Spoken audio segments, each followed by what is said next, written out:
Olá, transformadores! Que saudade de vocês! Mas vamos logo ouvir o evangelho de hoje, que é o evangelho de Jesus Cristo segundo Lucas. Naqueles dias, Jesus foi à montanha para rezar e passou a noite toda em oração a Deus.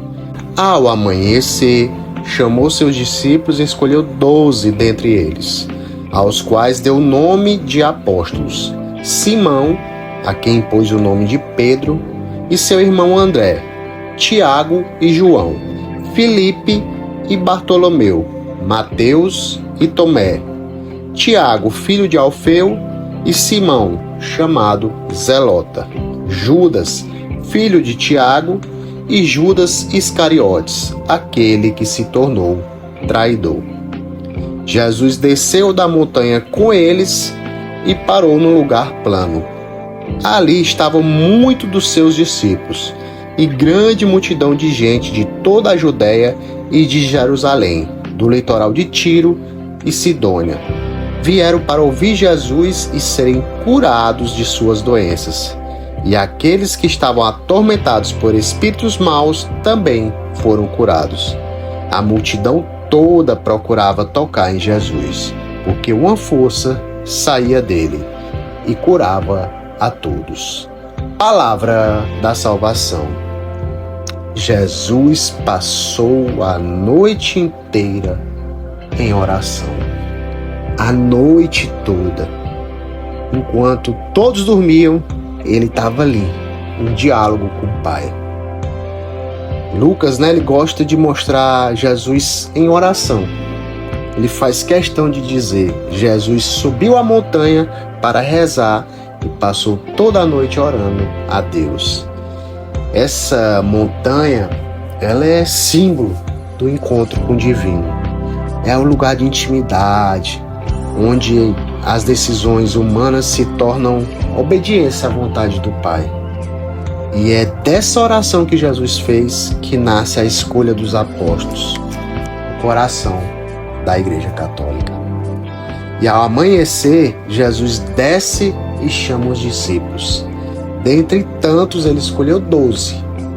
12, que é também como as tribos de Israel. Então ali é um novo povo de Deus que começa a nascer. E Lucas, no Evangelho, faz questão de citar cada nome, um por um. Pedro e André, Tiago e João, Filipe e Bartolomeu, Mateus e Tomé, Tiago, Simão, Judas e Judas Iscariotes, o traidor. Aqui a gente tem uma lista cheia de contraste. Aqui tem pescador, tem cobrador de impostos, tem um zelota que antes sonhava com revolta armada, e tem até um publicano que trabalhava para Roma. Aqui tem quem negou, quem traiu, mas todos foram escolhidos por Jesus. E essa diversidade dos apóstolos mostra que a igreja, ela nasce da união de opostos. A santidade não está em pensar igual, mas em se deixar moldar, transformar pelo nosso Senhor. E entre esses nomes discretos, ali quase escondidos nas páginas do Evangelho, estão os dois que hoje a igreja celebra, festeja: São Simão o Zelota e São Judas, filho de Tiago, também chamado Tadeu, São Judas Tadeu. Eles são dois apóstolos que são poucos falados, mas eles foram sempre fiéis. Eles não buscaram destaque, mas permaneceram até o fim. E esse silêncio deles é a prova de uma santidade madura, aquela que não precisa ser aplaudida para ser de verdade. Simão, ele era conhecido por seu zelo, e muito provavelmente ele tenha vindo de um grupo de revolucionário, mas o Evangelho o transformou em missionário. O fogo que ele tinha antes, que era humano, agora é espiritual, pelo Espírito Santo. Ele não luta mais por ideologia, mas pelo reino. Judas, o Tadeu, é lembrado pela tradição como primo de Jesus. e autor da Carta de Judas, que é um texto pequeno, mas cheio de firmeza, advertência e fé. É ele que o povo aprendeu a invocar nas causas impossíveis. Mas é bom ver que o impossível para ele não era um milagre extraordinário. Era perseverar quando tudo parecia não ter jeito. Era ser fiel até no esquecimento. Era ser firme e constante na missão. Esses dois apóstolos caminharam juntos e, segundo antigas tradições, eles evangelizaram regiões distantes como Síria, Mesopotâmia, Pérsia. Eles levaram o nome de Cristo até os confins do império e lá derramaram o próprio sangue. Unidos na missão, unidos no martírio.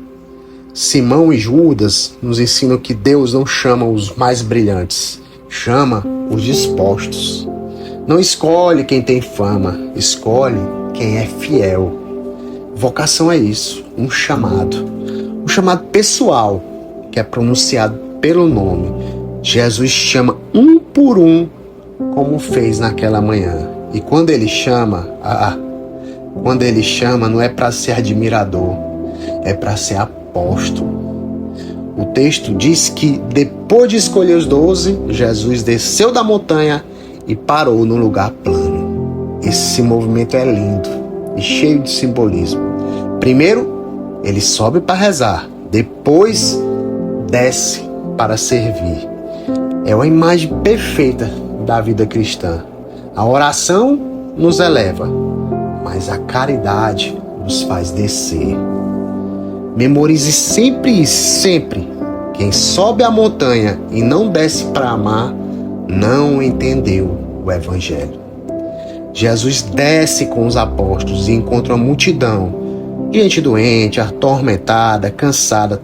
Todos queriam tocá-lo, porque uma força saía dele e curava a todos. Essa força é o amor de Deus encarnado. É a energia da graça, o poder que cura o que o pecado feriu, como escreveu São João. O que nossas mãos tocaram do verbo da vida. É isso que está acontecendo ali. O poder de Deus agora passa por um corpo humano. E esse poder, o mesmo que saía de Jesus, hoje continua saindo da igreja, dos sacramentos, dos gestos simples, de quem vive de verdade o amor. Simão e Judas, no final, são o espelho da igreja que Jesus sonhou. Diversa, orante, missionária e fiel. Homens comuns, sustentados por uma força que não vinha deles. E você, eu, também fomos chamados para ser assim. Não por acaso, mas pelo nome. Nós fomos escolhidos e somos escolhidos para continuar o que começou lá naquela montanha. Ser apóstolo da esperança num mundo que, sinceramente, está perdendo a fé.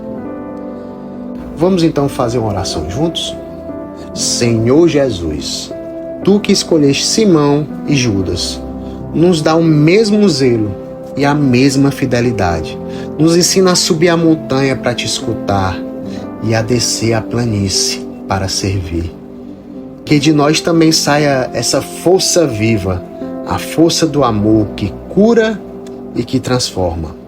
E mesmo que o mundo não saiba o nosso nome, que o Teu continue sendo anunciado por nossas vidas. Paz e bem.